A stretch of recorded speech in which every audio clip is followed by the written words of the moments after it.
What if God wrote your to-do list? 52 ways to make the most of every day. Do stuff without thinking. You've heard the expression, it's just like riding a bike. In the traditional sense, that phrase means once you learn something, you pretty much know how to do it for the rest of your life. Well, let's take a few paragraphs to kick around that idea. First, the basic premise is not always true. More than once, I have mastered a piece of software for a project, but a year later, I've totally forgotten how to use it. For me, working in Excel is not like riding a bike. Beyond that, the expression probably does have some validity. If you learn something, especially as a youngster, and practice that skill for any length of time, your brain will store that sensory and muscle memory for later use. It might take riding a few blocks on a bike or a few minutes clacking on a keyboard, but you will certainly be up to speed a lot faster than during your original learning curve. There will be some wobbles as you regain confidence and balance. There may be some pauses and missed keystrokes, but most activities learned early and repeated often will come back to you sooner rather than later. Let's consider a few life skills you could revisit without too much effort after having been away from them for years. Driving a stick shift, playing scales on a piano, hitting a golf ball, ping pong, fielding a grounder, playing jacks, dancing, skiing, a foreign language you took back in high school. Imagine walking through your childhood home.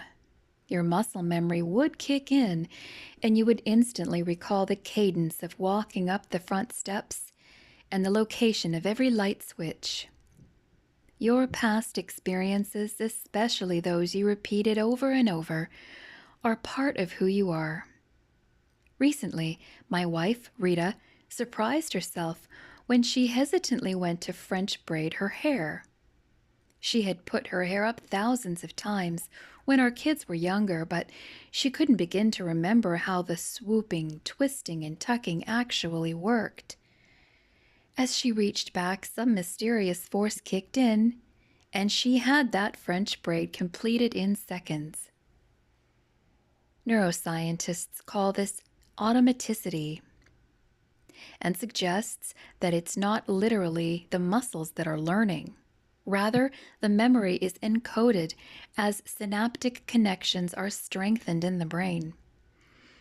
In any case, we're talking about repeating a learned motor skill so that it's essentially never forgotten. So, how can this mysterious ability be used for a higher purpose? Well, how about if we list a few repeatable physical activities that could and should become second nature to us?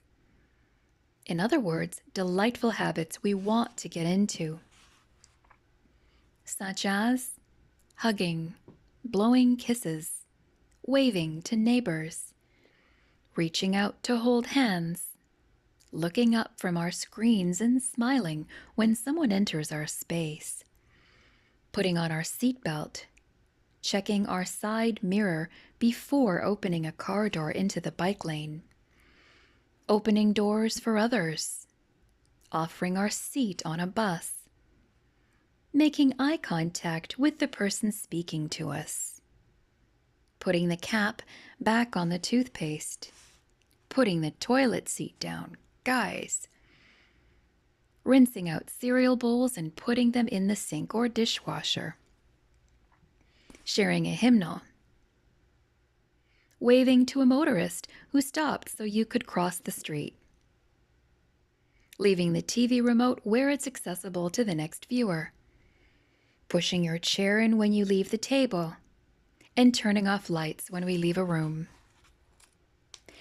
I'm not sure what the neuroscientists would say, Maybe these activities don't all trigger automaticity or memory encoding.